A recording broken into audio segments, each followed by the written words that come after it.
요한복음 17장이 예수님께서 십자가에 달리시기 전에 마지막으로 교회를 위해서 중보 기도하시는 그러한 내용입니다.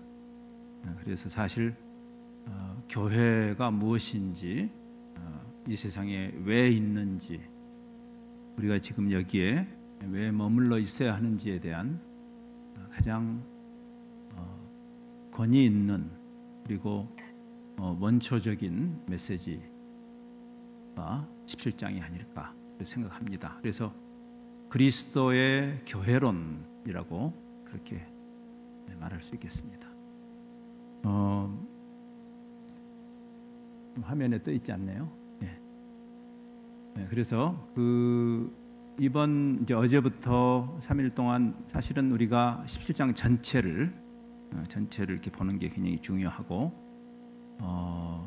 아마 3번의 말씀을 통해서 17장에서 예수님께서 말씀하시는 교회됨에 대한 모든 것들을 다 다루지는 못합니다. 그렇지만 핵심적인 2가지를 저희들이 곱씹어보는 그런 시도를 할 것입니다. 어제 교회란 말 자체가 부르심, 소명이란 말하고 같은 말인 것을 생각했습니다. 부르셨다, 에클레시아, 목적을 가지고 부르셨는데 세상으로 보냄을 받은 우리가 우리의 신앙이 발휘되어야 할 장은 우리끼리 모여 있는 이 자리라기보다는 여기는 공급을 받는 것이고, 실제로 신앙이 발휘되고 검증되어야 할 장은 세상이다.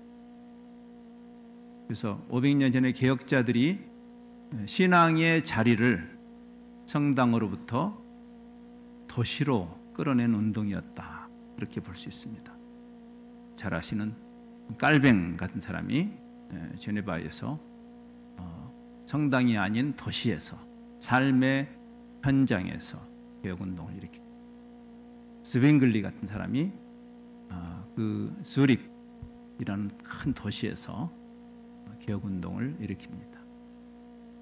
마르틴 부처라는 개혁자는 스트라스보르라는 프랑스에 있는 큰 도시에서, 조아킴 폰 바트라는 그런 개혁자는 상트 갈렌이라는 도시에서, 사실 유럽의 개혁운동을 처음에 점화했다라고 평가를 받는 거의 800년 전의 개혁자, 이 발도라는 피터 발도라는 그 개혁자는 프랑스 리옹, 지금 리옹이라는 도시가 지금도 있죠. 그 리옹의 큰 상인이었고, 거기서 하나님의 말씀을 통해서 개혁운동을 일으키죠. 그가 그 리옹이라는 그 큰 도시와 자기가 비즈니스를 하는 그 정황에서 개혁운동을 일으킨 사람입니다. 사실 개혁은 단순히 새로운 종교를 하나 만들거나 또는 교회 분파를 만드는 운동이라기보다는 하나님이 창조하신 온 세상 안에 하나님의 공의롭고 자비로운 통치가 임하게 하는 그런 일이고, 필연적으로 우리가 종교 집단 속에 갇혀 있는 그런 종교는 아닌 것이 분명합니다. 그래서 우리가 훨씬 더 세상 속으로 적극적으로 들어가야 할 그런 책임을 절감해야 되는 그런 부르심이죠. 어떻게 세상에 있으면서, 멸망하는 세상에 함께 있으면서 세상을 위할 수 있을까? 오늘 본문에서 우리가 읽었듯이 주님은 그 비결을 약간 역설적인 것처럼 들릴 수 있지만 세상에 속하지 않음으로 세상을 위하는 공동체, 이 개념을 좀 깊이 들여다보도록 하겠습니다. 거룩이란 말은 어제도 잠깐 그런 개념을 이야기했지만 분리라는 개념보다는 오히려 구별이라는 개념입니다. 즉 우리가 세상과 상종하지 않음으로 거룩해지는 것이 아니라 세상 속에 있는데 세상과 다름이죠. 다름, 구별됨, 차별성. 근데 그 핵심에 우리가 세상에 속하지 않은 정체성을 가진, 세상에 있는데 세상에 속하지 않는다. 이걸 조금 논리적으로 생각해 본다면 예수님의 이 기도 속에 이제 우리 본문 말씀이 우리가 세상에 속하지 않은 것 때문에, 그리고 세상과 다른 추구하는 집단이기 때문에 세상이 우리를 미워하는, 근데 그런 미워하는 그 상황 속에서 우리가 받는 큰 유혹이 도피죠. 도피. 이 기독교 역사는 사실 상당히 도피의 역사이기도 했습니다. 지금도 마찬가지고. 우리는 종교를 떠나서도 어려움을 당하면 도피하고자 하는 약간 무책임한, 어떤 어려움을 당했을 때 그냥 종교를 떠나서라도 그 어려움을 극복하려고 하는 것이 인간다워지는 그런 일일 텐데도 우리는 주로 도피하는 쪽을 택하는 경우가 많죠. 신앙적으로도 우리는 세상과 우리를 단절시켜서 그냥 종교인들의 집단으로 머물러 있기를 원하는 그런 유혹이 있죠. 예수님은 그들을 세상에서 데려가기를 위함이 아니고 세상에 있지만 악한 세상에 물들지 않는 구별된 집단으로 있게 해달라, 그렇게도 합니다. 이것이 이제 선교적 공동체의 전제 조건인 것이죠. 그렇죠? 그래서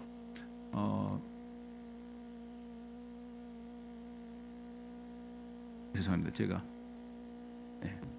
그래서 어떻게 세상을 위하는 집단이 될까? 내가 세상에 속하지 아니함 같이. 주님이 세상에 속하지 않는 분으로서 세상에 오셔서 세상을 위했던 것처럼 그리스도의 몸된 우리도 똑같은, 아버지께서 나를 세상에 보내신 것처럼 8절에서 나도 저들을 세상에 보냈다는 것은 그리스도가 우리의 존재와 우리의 사역의 역할 모범인 것이죠. 그리스도가 그리하셨던 것처럼 교회도 그리해야 하는, 그리스도의 몸으로서 그리스도를 닮아야 하는 이런 그 상관관계에 대한 깊은 묵상이 필요하죠. 그리고 그 핵심에 그 구별되게 하는 가장 핵심에 하나님의 말씀, 진리가 있죠. 개혁자들이 오직 하나님의 말씀으로를 외쳤던 그 모든 요소들이 이렇게 한 줄에 꿰지는 그런 말씀입니다. 그래서 이제 세상과 함께 하면서 세상을 어떻게 위할 것인가? In the world, for the world. 그것이 바로 not of the world. 세상에 속하지 않으므로. 잠시 좀 생각해 보세요. 이 논리를. 자, 우리가 세상에 있는데 세상에 속하지 않으므로 세상을 위한다라는 말을 잠시 생각해 보세요. 이런 그 비유를 생각할 수 있겠습니다. 우리가 보통 오늘도 이제 비가 왔지만 홍수가 났을 때 갑자기 강물이 불어나고 최근에 일본에도 큰 태풍이 불어와서 엄청난 피해가 있었죠. 많은 사람들이 물살에 휩쓸려서 죽임을 당하죠. 그때 그 물살에 휩쓸려 내려가는 사람을 돕고자 하는 정의감을 가진 사람들이 저지르는 가장 큰 실수가 뭐죠? 그냥 뛰어드는 거예요. 같이 죽는 겁니다. 어떻게 해야 되죠? 자기 자신을 그 물 바깥에 묶어야 합니다. 앵커링을 해야 돼요. 다른 곳에. 밧줄을 자기 몸에 묶고 뛰어들어서 그 사람을 구하는 거죠. 추락하는 세상에 우리가 있어야 하는데 추락하는 세상을 도피하라고 우리를 부르신 것이 아니고 그 세상 속으로 하나님께서 그리스도를 보내신 것처럼 이제 그리스도가 우리를 세상으로 보내시는데 그 추락하는 세상에 함께 있으면서 어떻게 세상을 구할까요? 우리가 그 세상 바깥에 정체성을 두어야만 가능하죠. 최근에 복고풍의 영화들이 많이 새롭게 그 사람들의 관심을 끌고 있죠. 슈퍼맨이라는 영화 기억나시죠? 아마 이런 유형의 가장 대표적인 영화가 아닐까. 그 히어로들이 나오는 미국 사람들이 좋아하는 그런 영화죠. 근데 오랜만에 그 옛날 1편을 보다가 문득 이 대사가 저를 이렇게 깨달음을 주어서 제가 이렇게 인용을 해봤어요. 잘 아신 대로 그 어떤 악당을 만나서 그 여인이 높은 빌딩에서 추락하는 그 위기 상황에 슈퍼맨이 쫙 날라와 가지고 탁 그 여인을 살려내는 장면이잖아요. 네. 그랬을 때 그 절망적인 죽음을 앞둔 절망적인 상황에서 구조를 받는 순간 기쁨을 누리지만 그것도 잠시. 왜? 슈퍼맨이 자기를 잡았지만 You got me, but who got you? 재미있는 대화입니다. 슈퍼맨은 자가 발전을 하는 사람이죠. 인간이 아니문이다. 예. 사람은 자가 발전이 안 되는 건데 그래서 슈퍼맨인 거죠. 예. 슈퍼맨은 스스로 날아가는. 그래서 그 여인을 구하지만 그 여인의 논리는 이 남자를 누가 붙잡고 있지? 이 남자를 누가 붙잡고 있지 않으면 함께 떨어지는 거죠. 주님의 기도는 이 세상에 있어야 할 교회가 어떤 정체성을 가지고 이 세상에 있어야 하는가, 어떻게 해야 우리가 선교적 공동체가 될 수 있는 것인가에 대한 아주 근원적인 이야기를 하시는 것입니다. 이 세상에 있으면서 세상의 가치나 정체성과 구별된다는 것은 굉장히 쉬운 일은 물론 아닙니다. 그렇죠? 세상에 있는데 세상에 속하지 않는다. 구약 성경에 가장 많이 등장하는 표현 중에 하나가 좌로나 우로나 치우치지 않는 것이다. 이걸 뒤집어 말하면 뭐겠어요? 좌로나 우로나 치우치는 게 제일 쉬워요. 우리가 지금 이런 정치, 경제, 사회 전반에 관한 어떤 이슈들을 논할 때 우리가 좌우 논쟁으로 쉽게 빠지지 않습니까? 진영 논리나 색깔 논쟁, 지긋지긋한 이야기입니다. 왜? 사람은 어느 한쪽으로 치우치는 게 쉽습니다. 저 평균대를 생각하게 합니다. 4인치밖에 안 되는, 10cm밖에 안 되는 저 평균대 위에 서 있으라는 명령이죠. 한쪽으로 떨어지는 게 쉽습니다. 그래서 주님께서 우리에게 요구하시는 것은 그래서 하나님의 은혜가 절대적으로 필요한 일인 게 사실이죠. 우리가 어떻게 세상에 있으면서 세상과 야합하지 않을 수 있겠는가? 주님 그래서 그 기도를 하는 것이에요. 하나님의 도우심을 구하는 은혜죠.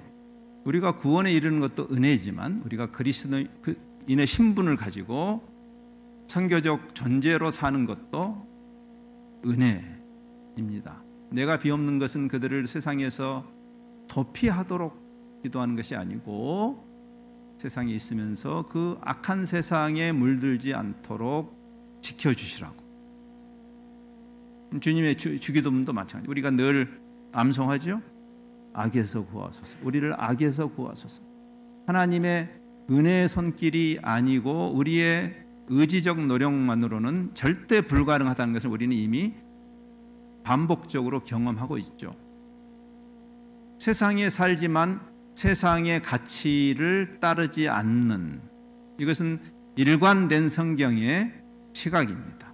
로마서 12장, 즉 로마서라는 출중한 복음을 설명하는 그 서신에서 11장까지 그 복음의 깊이와 넓이와 풍요로움을 너무나도 탁월하게 강론한 바울이 이제 12장 이 적용 부분으로 넘어가면서 그러므로 형제들아 내가 하나님의 모든 자비하심으로 여러분들을 권합니다.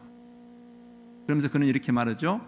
이 세상을 본받지 말라. 그때 말하는 것은 어제 제가 설명한 세속입니다. 세상이 추구하는 가치.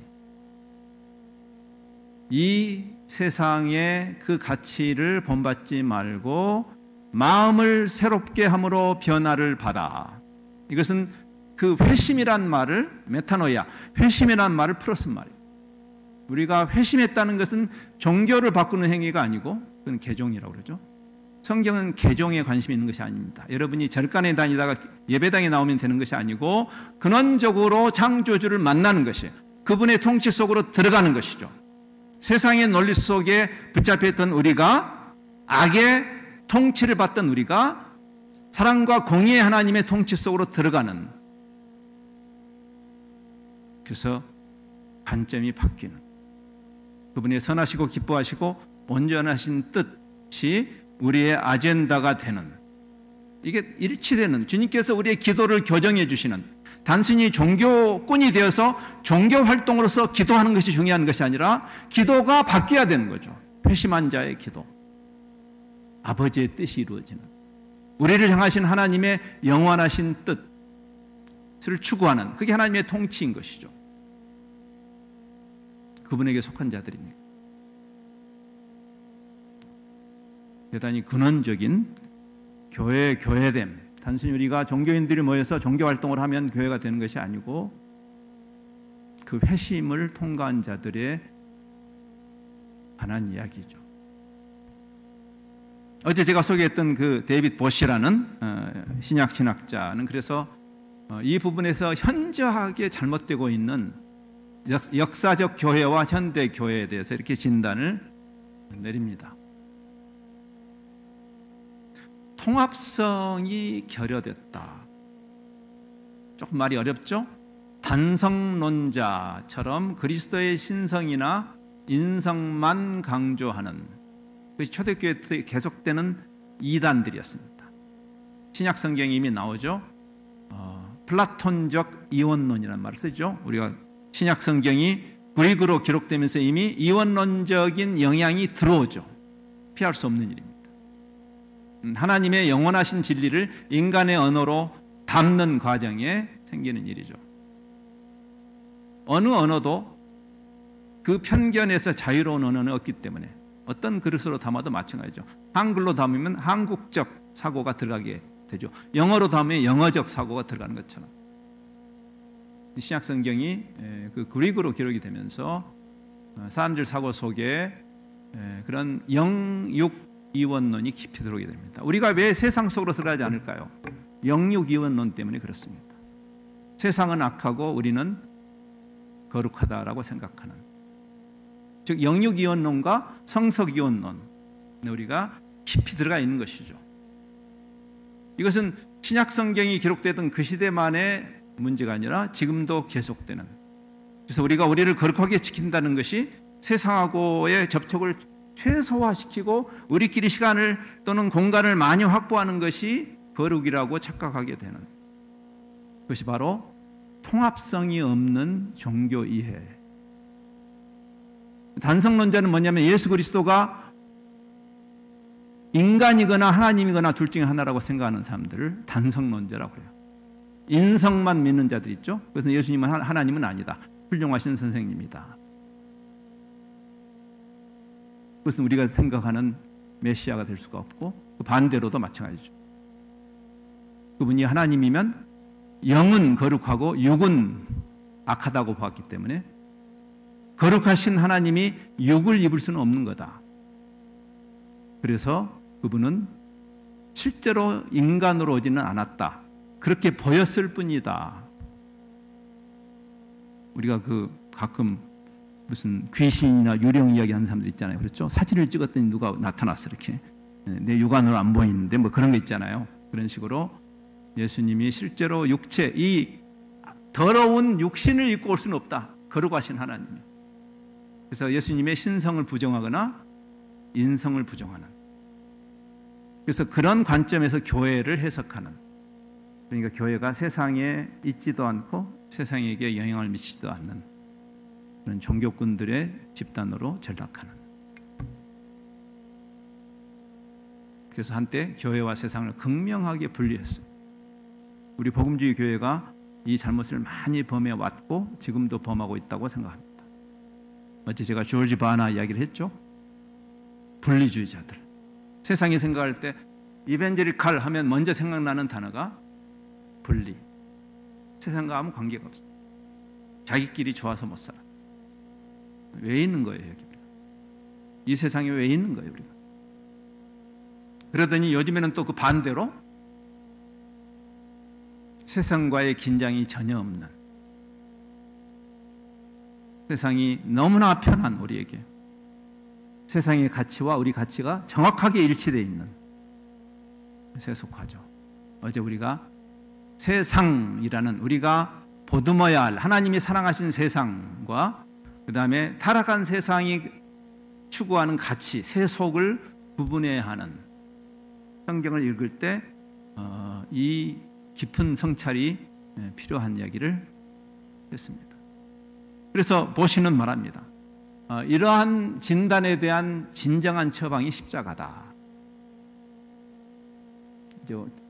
제가 뒷부분과 또 내일 이야기하겠지만 십자가 신학은 500년 전에 개혁자들이 회복한 테올로지였어요. 십자가 신학, Theology of the Cross. 중세 1000년 동안 사라졌던 신학이고 요즘도 미국형 이 번영 신학에서 사라져 있는 십자가 신학. 그렇죠? 미국의 가장 큰 교회 목사가 십자가라는 단어조차도 입에 올리지 않는, 그걸 교회라고 할 수 있을까요? 십자가다. 십자가는 세상에서의 정체성을 나타내는 상징이다. 예수님이 세상에 오셨잖아요. 예수님 십자가 위에서 완전히 세상적이셨다. 세상을 위해서 죽으셨다. 하나님이. 여기서 이 세상은 우리가 구체적으로 다가가고 끌어안아야 할 세상을 말합니다. 그러나 동시에 십자가는 세속과는 구분되는 것이었다. 그런가 하면 십자가는 세상과 근본적으로 구분됨의 상징이었다. 이건 세속이죠. 그렇죠? 예수님은 십자가 위에서보다 더 분명하게 세상과 맞서신 적이 없었다. Not of the world. 세상에 이때 세상에 속하지 않음의 가장 강력한 지점이 십자가죠. 기독교 영성이라는 것은 이 둘을 동시에 의미한다. 우리가 적극적으로 세상 속에 있으면서 그러나 세상에 속하지 않은 자로 이 세상에 존재하는 것, 그게 기독교 영성이다.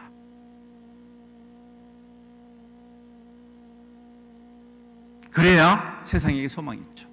우리가 그런 존재로 여기 있어야지. 그렇죠? 그래서 세상을 위하는 for the world, 세상을 위하는 증인의 자질을 이렇게 크게 두 꼭지로 우리가 정리할 수 있겠습니다. 다른 소속. 예수님이 기도하죠. 예수님이 세상에 속하지 않느냐 같이 교회도 세상에 속하지 않았습니다. 그래서 다른 정체성이죠. 다른 소속. 다른 정체성은 필연적으로 다른 가치로 우리를 인도하죠. 그게 바로 회심한 가치입니다. 내일을 생각하겠습니다. 정체성에서 그 가치가 나오죠. 오늘 저녁에 우리가 그 정체성에 대한 얘기를 좀 하겠습니다. 우리가 겉으로 볼 때 똑같은 인간으로 세상에 살지만 마치 계란이 똑같아 보여도 그 안에 무정란이 있고 유정란이 있죠. 그렇죠? 생명이 있는 계란이 있고 생명이 없는 계란이 있죠. 우리가 세상에 똑같이 보이지만 전혀 다른, 사실은 다른 정체성에 대한 가르침입니다. 성경에 다른 정체성이라는 개념이 무수히 나오죠. 반복적으로, 그리고 일관되게 나옵니다. 하나님 나라의 시민 또는 하나님 나라의 국민, 디아스포라라는 말도 그런 의미예요. 디아스포라의 의미죠. 세상 속에 흩어져 사는데 그러나 다른 정체성을 가진 자들, 여러분들을 코리안 디아스포라로 하지 않습니까? 하나님께서 하나님 나라의 목적을 위해서 뿌리신 씨앗들, 디아스포라는 씨앗이라는 그 단어에서 나온 단어입니다.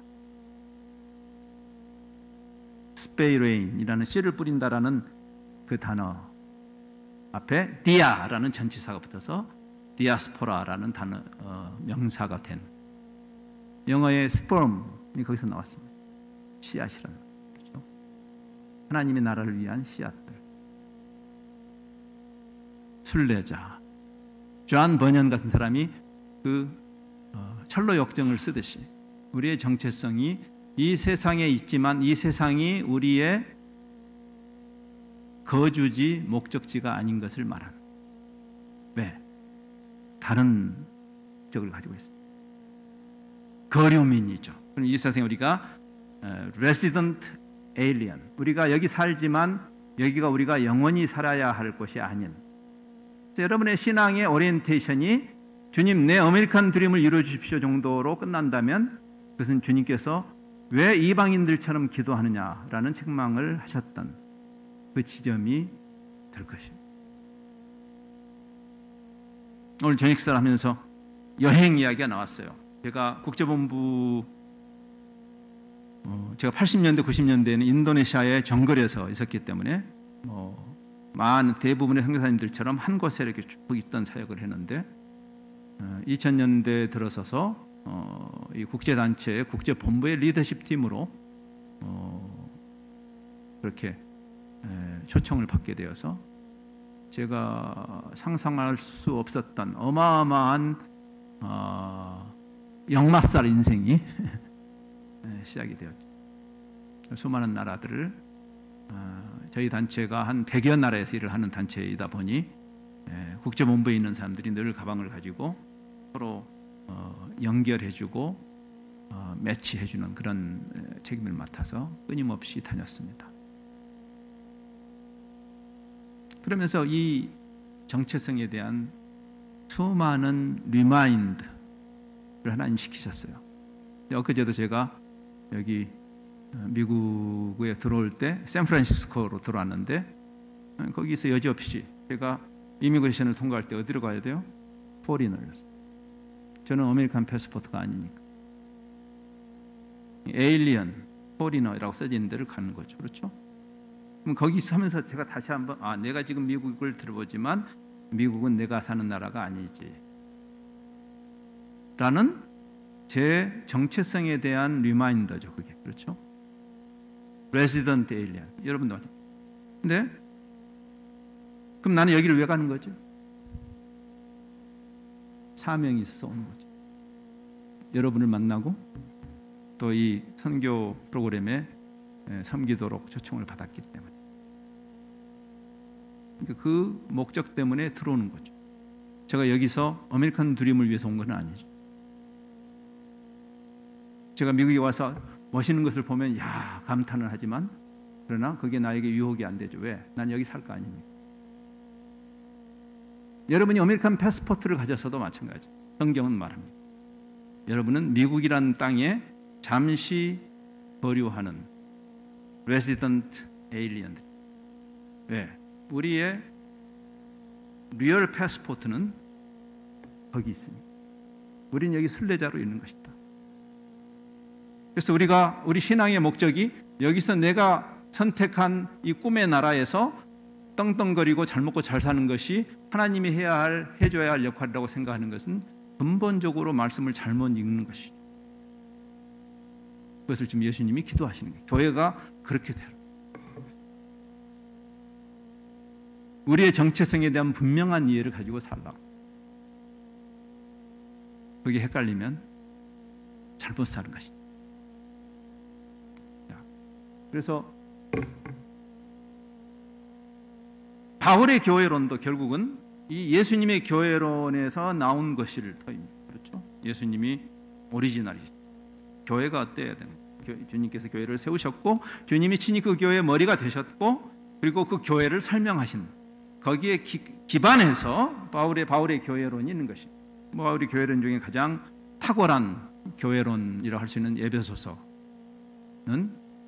처음 3장이 그 교회에 대한 깊은 소위 교리를 설명을 하죠. 그렇죠? 1, 2, 3장이 그리스도의 몸이라는 표현을 쓰면서, 그렇죠? 그런 다음에 그러므로 교회가 어때야 될 것인가 라는 적용 구절로 넘어가게 됩니다.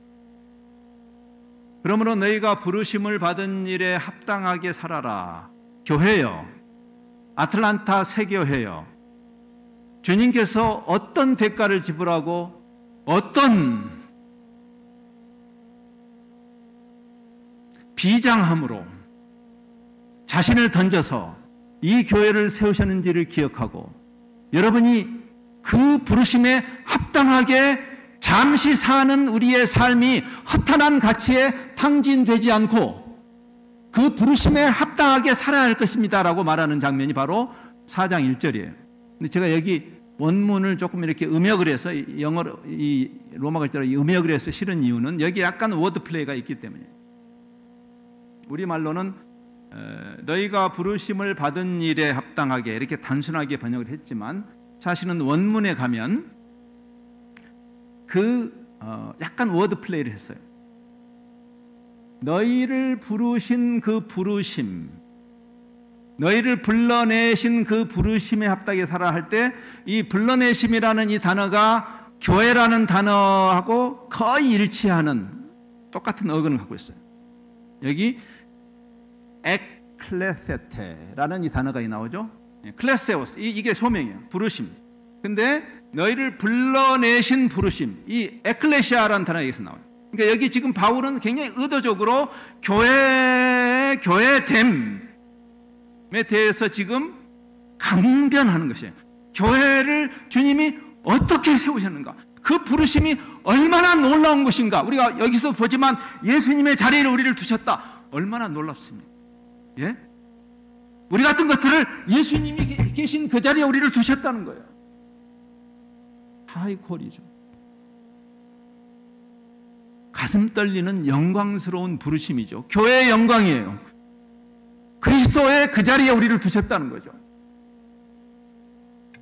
우리가 그리스도는 아니라도 우리의 머리가 그리스도면, 몸도 그리스도 아니겠습니까?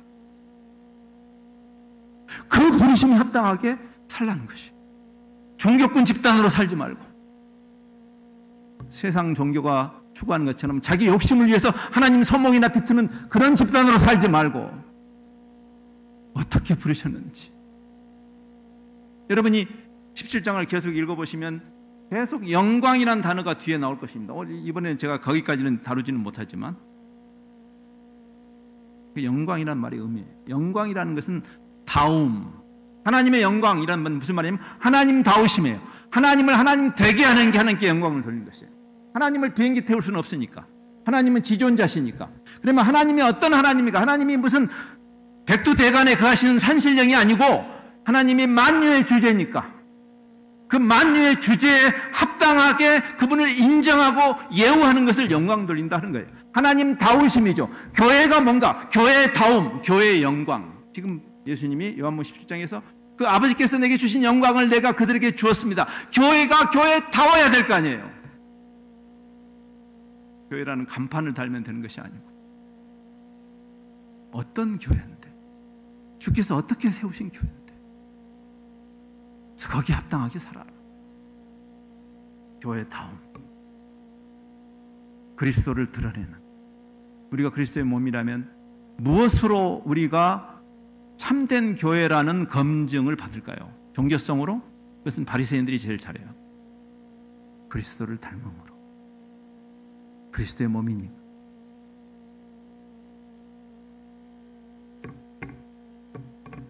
그래서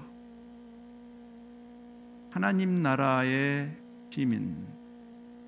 시민으로서의 그리스도인에게 합당한 정체성, 존엄성을 인식하고 유지하는 것이 우리가 이 세상에서 해야 할 일이에요. 종교 활동 열심히 하란 말이 아니라 여러분이 어떤 존재인가를 인식하고 그 존엄성을 유지하는 일.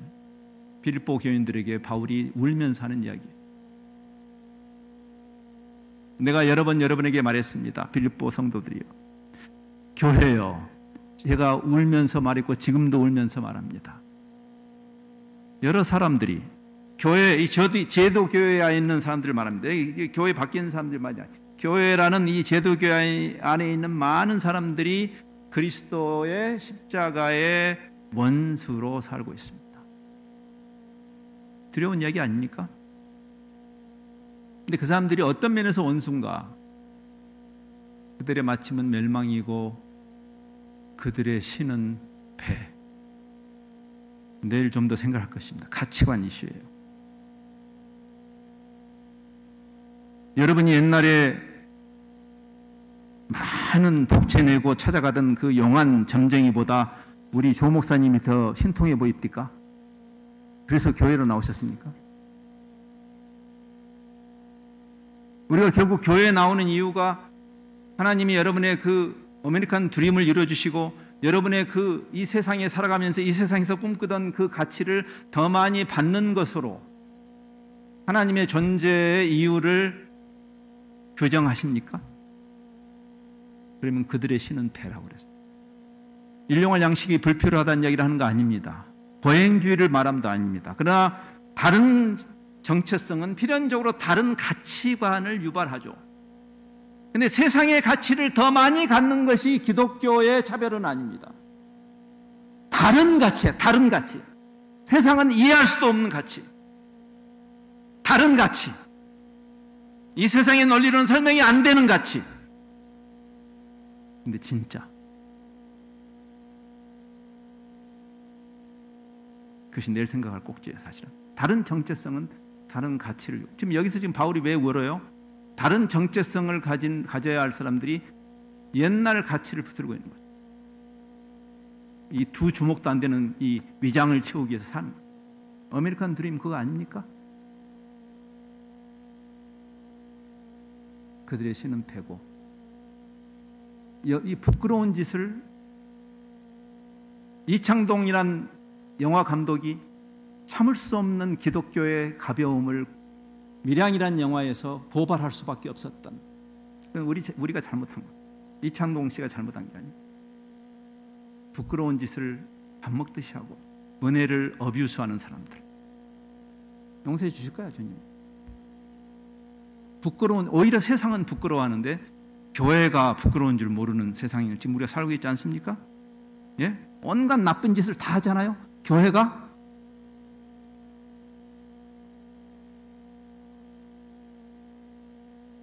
땅의 일을 생각하는 자다. 그리고 예수 믿고 팔자 고치자 그거죠. 네. 만사형통.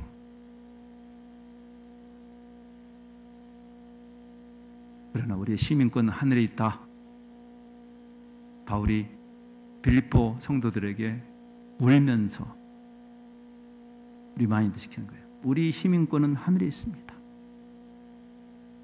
여기서 잘 먹고 잘 살기 위해서 신앙생활 하는 거 아닙니다, 여러분. 그런 집단이 아니라면 우리가 어떻게 세상을 위하겠어요? 미국이 추구하는 그 신자유주의적 자본주의, 모든 개인이 무한 경쟁에 뛰어들어서 이만큼도 손해를 안 보려고 하고 예수님 덕분에 1등만 하려고 하는 그런 종교를 통해서 세상이 무슨 유익을 얻겠냐 그 말이에요.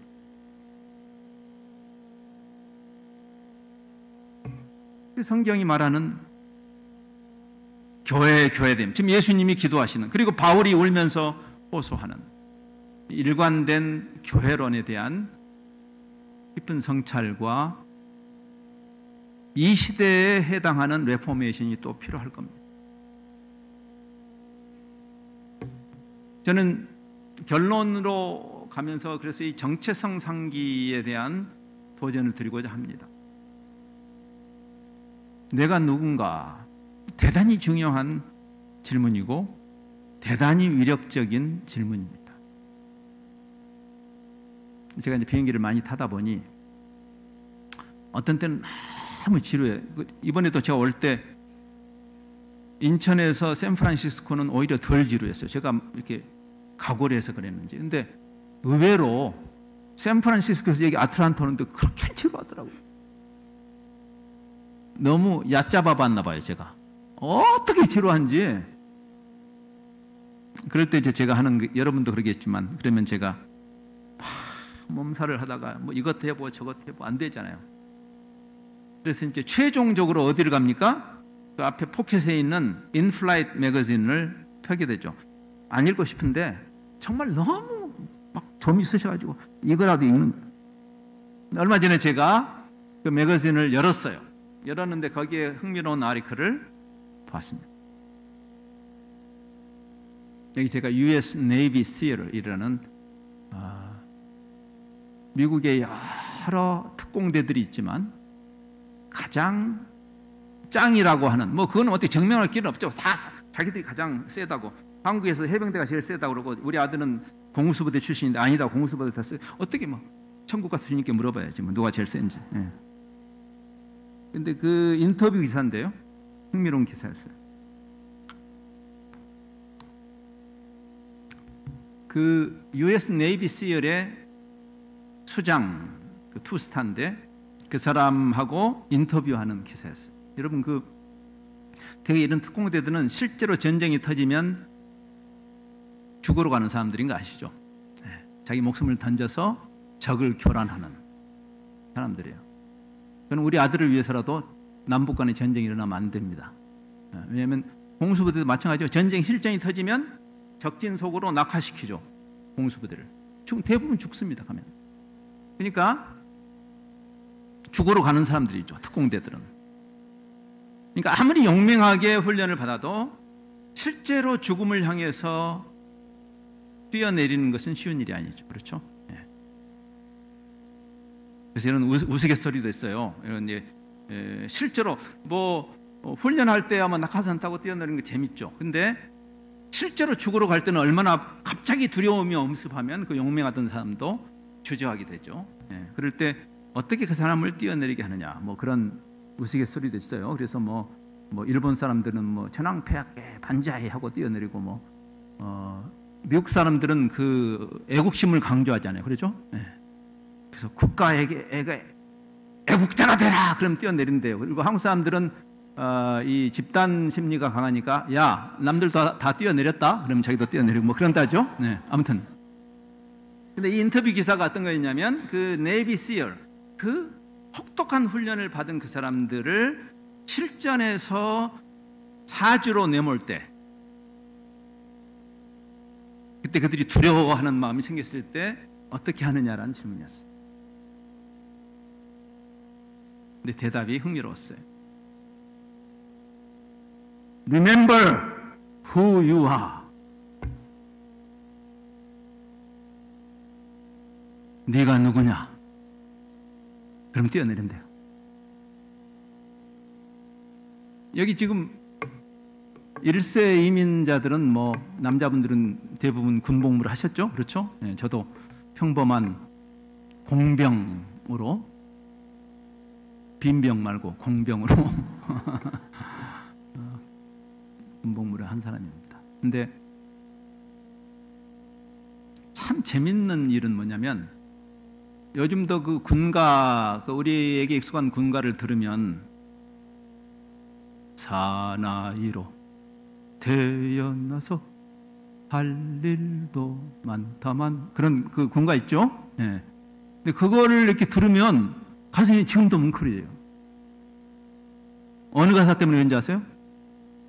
부모 형제 나를 믿고 단잠을 이룬다. 그러면요 거의 아멘이 나오려고 그래요. 아멘. 내가 여기서 고생함으로 우리 부모 형제가 단잠을 잘 수 있다면 해볼 만하다, 이런 생각이 들어요. 참 재밌는 이야기예요. Remember who you are. 우리가 이 세상에서 하늘나라의 정체성과 하늘나라의 가치를 가지고 산다는 게 쉽지 않습니다. 알아요. 어렵습니다. 이 세상에서 우리가 갖고 있던 욕심을 누르고 내가 자기 권리를 내려놓고 자기를 부인하고 자기 십자가를 지고 간다는 게 쉬운 일, 예수님이 쉽다고 말하지 않아요. 근데 무엇이 나로 하여금 그 일을 하게 하는가를 생각해 봐야 돼요. 지금 이 교회론에서 예수님의 기도도 그렇고 바울의 권면도 그렇고 그리스도인들이여 교회여 remember who you are. 정체성을 상기하는 것은 대단한 힘입니다. 내가 누군데? 내가 이런 허접한 불의한 유익을 위해서 내가 내 영혼을 팔지 않겠다라는 자기를 향한 진정한 자존감이죠. 그게 그렇잖아요. 남 보든지 안 보든지 자기의 영혼을 팔아먹지 않는 그리스도의 몸된 백성으로서 성경은 거기에 지금 호소하는 거예요. 예수님도 지금 거기에 호소하는 기도를 하는 거예요. 저들이 이 세상에 속하지 않았습니다. 저들을 지켜주옵소서. 빌립보 교인들아, 내가 눈물을 흘리면서 말한다. 너희 시민권이 하늘에 있다. 이번에 본 영화 중에 또 제 마음을 사로잡는 영화, 제가 영화를 좋아해요. 제가 비행기를 타면 영화를 열심히 봅니다. 청지기적인 사명감을 가지고 내가 번전을 빼야지 하면서. 네. 베테랑이라는 영화를 얼마 전에 봤어요. 그것도 이 비행기에서 봤습니다. 제 가슴에 탁 꽂히는 대사가 이거예요. 그 영화 베테랑을 보면 거기에 모든 그 허접하고 부패한 그 정부의 관료들, 입법, 사법, 행정 다 말로 할 것이 없고 언론에 이르기까지 아주 추잡한 그 아주 사실적인 그 사실에 기초한 영화예요. 근데 거기에 요즘 우리가 사법부나 검경 개혁 이야기가 나오지만 다 썩어 있는 그 악한 유대 관계로 다 뒤틀려 있는 거기에 일개 형사가 자기의 일개 형사지만 국민의 세금으로 녹을 먹는 입장에서 내가 형사의 직분을 다하려고 하는 그런 그 형사가 있어요. 물론 힘이 없죠. 권력에 의해서 그 자기의 그 정의감이 짓밟히죠. 그러나 자기가 그 양심을 팔아먹지 않으려고 노력하는 형사예요. 그냥 말단 형사죠. 근데 그 형사의 아내도 올곧은 사람이에요. 생활이 어려운 사람들 있죠. 아이들 학비 내기도 어렵고 그런 상황이지만 절대 불의하고 타협하지 않겠다. 왜? 내가 바로 이 법의 올바른 집행을 위해서 국민의 세금을 받는 국가의 녹을 받는 자로서 내가 그렇게 하지 않겠다라는 자기 정체성이 분명한 사람이에요. 근데 어느 날 이 사람을 회유하려고 하는 수많은 돈의 그 힘을 가지고 근데 어느 날 그 아내가 자기 그 남편이는 형사가 있는 거기 경찰서에 가서 만나려고 갔는데 그때 이렇게 그 취조실에서 그 형사와 형사를 회유하려고 하는 그 불의한 돈 많은 사업가가 이렇게 독대하고 있는 것을 유리창 너머로 보게 되죠. 근데 거기에 그 상 위에 탁 돈 뭉치가 있어요. 돈 받지 않았어요, 그 형사는. 그렇지만 그 아내가 자기 남편이 자기의 소신을 굽히고 그 돈을 받는 것으로 오해를 하죠. 그래서 화가 나서 기다리고 있다가 남편이 집에 오니까 붙잡고 득달하는 장면이 이 장면이야. 이 인간아, 우리에게 돈이 없지 가오가 없냐? 멋있는 대화들어요. 우리한테 돈이 없지 가오가 없냐? 물론 이 가오는 일본말이라 좀 안 쓰고 싶지만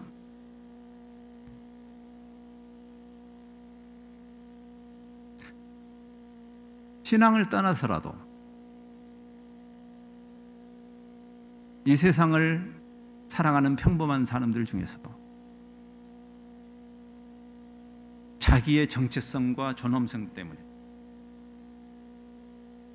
허접하고 더러운 타협을 하지 않는 사람들은 많습니다.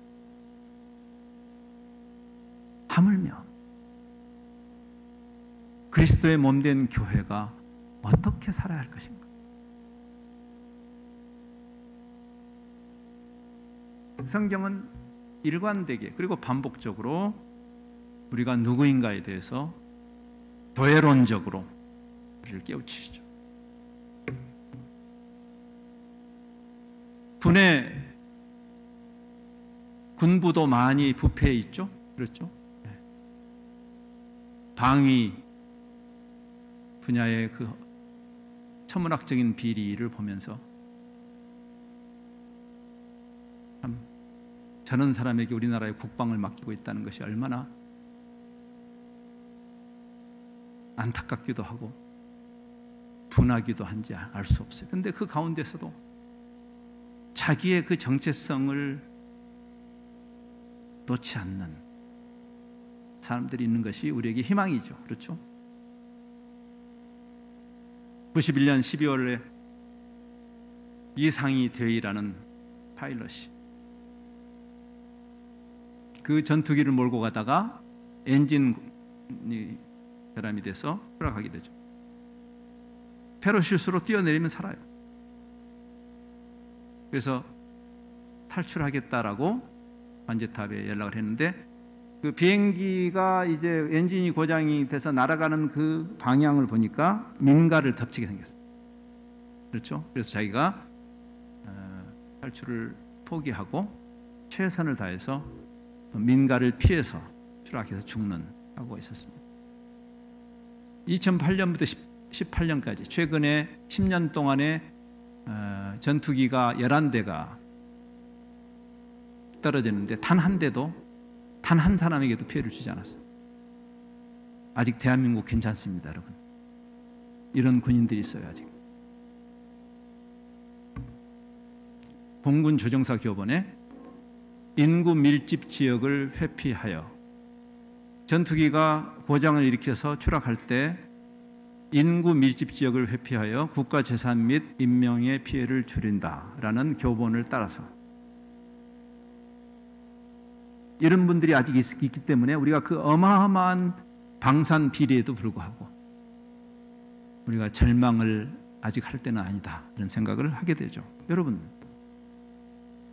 교회가 지금 많이 부패해 있습니다. 여러분이 보시는 바와 같아요. 그래도 여러분들은 어떤데요? 여러분들이 이상희 대위가 돼줄 수는 없는가요? 영적인 하나님의 교회, 주께서 주님 자신을 던져서 세우신 교회 다움, 바로 그것이 교회의 영광이죠. 그 이야기를 하는 것이 아버지께서 내게 주신 영광을 내가 교회에게 주었습니다. 마무리를 해야 되겠습니다. 어제 제가 세월호 장면을 여러분에게 보여드렸어요. 그러면서 그 세월호 사건하고 너무나 유사한 사건이 100년 전에 있었죠. 타이타닉, 잘 아는 사건입니다. 세월호 선장은 자기만 살겠다고 도망갔는데 타이타닉 선장은 이런 말을 통해서 약자들을 많이 살려냈더군요.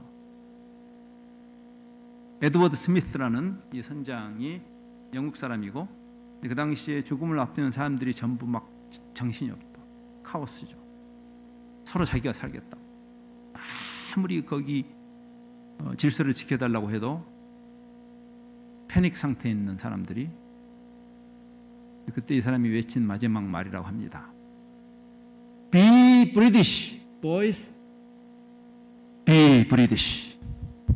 뭐 영국 사람들이 정말 신사인지는 저는 잘 모르겠어요. 근데 아무튼 소위 말하는 영국인들의 신사도에 호소를 한 것입니다. 그래서 그때 그 카오스 속에서 많은 영국 사람들이 질서를 지켰다고 합니다. 그래서 그 사람들이 많이 죽었어요. 제가 그 기사를 보니까 미국인들은 많이 살았대요. 네, 조금 부끄럽습니다. 성인 남자가 여성 및 아이들보다 압도적으로 많이 죽습니다. 여러분이 그 타이타닉 그 기사를 보면 이제 그 명단이 나오죠. 우리가 세상을 살아가면서 내가 어떤 존재인가에 대한 깊은 그 반추가 주는 힘이 있습니다. 그렇죠? 제가 많은 여행을, 지금은 이제 리타이어해서 그렇게 많이 다니지 않지만, 그러나 저도 가끔 그 꾀가 날 때마다 제가 아이고 내가 뭘 잘못해서 동양 사람 또 한국 사람이 욕먹는 게 싫어서 안 할 때도 있잖아요. 여러분 그런 경험 하시잖아요. 더더구나 그리스도의 교회가 어떤 정체성을 견지하면서 이 세상에서 살아야 할 것인가, 이제 결론을 좀 내려봅니다. 어제 제가 선한 사마리아인의 비유를 했습니다. 예를 들었습니다. 세상을 위한다는 것은 어려운 일이고 내가 손해를 또는 위험 부담을 안아야 되는 굉장히 리스키한 일이죠. 맞아요. 근데 마틴 루터 킹 주니어가 그리스도인의 정체성을 가진 사람이 wrong question을 스스로에게 던져서는 안 된다. 내가 섣불리 저 사람을 도우려고 하다가 이 가던 길을 멈추고 저 사람을 도우려고 다가가면 What would happen to me? 이렇게 하는 것은 잘못된 질문이에요. 올바른 질문은 우리가 두려워서 또는 손해를 보고 싶지 않아서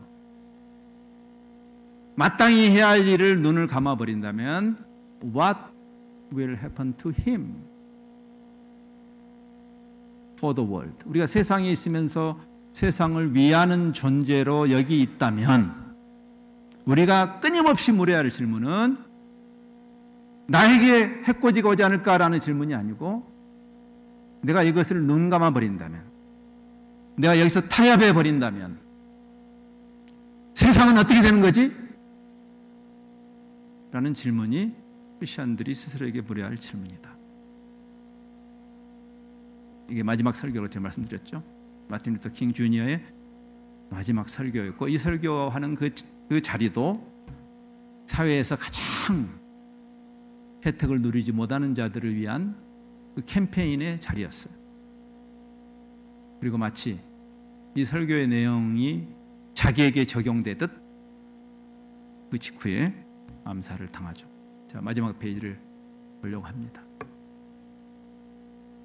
오늘 우리 본문의 끝부분에 예수님이 이렇게 말씀하시죠.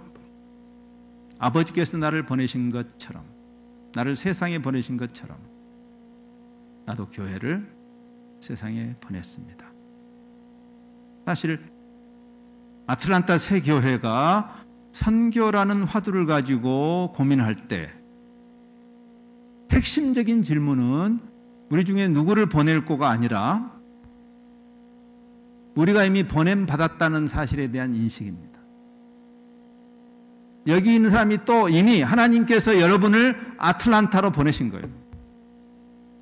근데 여기를 떠나 또 다른 곳으로 가는 게 능사가 아니라, 그렇죠? 뭐 아프리카나 어디 방글라데시나 어디로 가는 게 중요한 게 아니라 이미 여러분을 주님이 보내신 거예요. 여기에 아틀란타라고 하는 이 다민족, 다인종, 다언어 메가시티 속으로 이 교회를 이미 보내셨죠.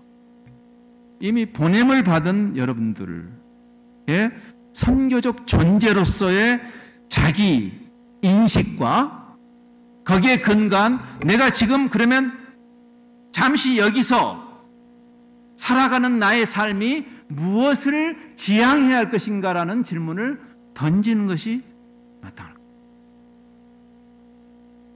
근데 그 삶을 주님은 이렇게 말씀하시죠. 나를 따라올래? 몸된 교회로서 머리 대신 그리스도를 따라가는 우리의 발걸음이 어디를 향해야 되는가? 신자유주의와 반하는 것이 자기를 부인하는 거예요. 자기의 권리를 스스로 내려놓는, 자발적으로. 이게 사랑의 힘이죠. 자기를 부인하는,